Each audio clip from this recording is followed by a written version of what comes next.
你们看看我的文具笔袋。咦，你竟然把巧克力带到学校来了，你连猪蹄都带来学校了，快快给我看用！绝对不能带去学校的文具。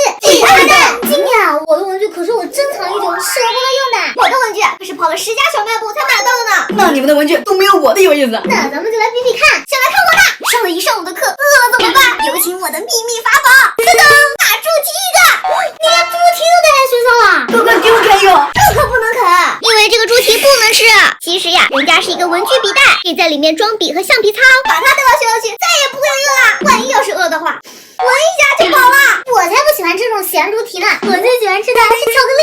你竟然把巧克力带到学校来了，你还啃了一口！你们俩看清楚了，这根本不是巧克力，这明明是一个本子好吗？只不过它的外壳是巧克力形状的而已。你们两个的果然没有我的有意思，给你们看看我的文具笔袋。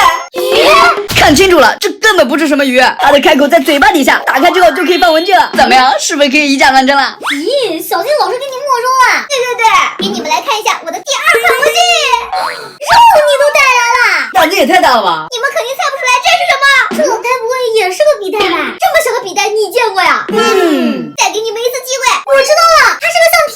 橡皮有这么大吗？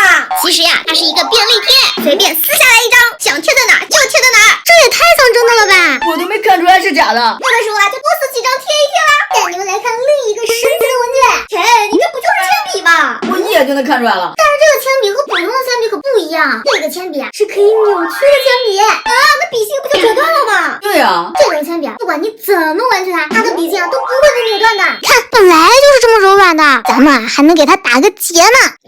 这可不是一般的铅笔能做到的哟。而且它外面这种彩色的皮啊，可以拿来做橡皮，写字的时候超方便哦。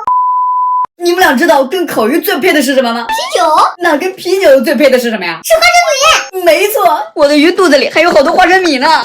不是说了不给带吃的到学校来了吗？就是，你怎么又带了呀？你们好好看清楚。不会是橡皮吧？还真是，这花生米捏起来软乎乎的，用来擦铅笔印还真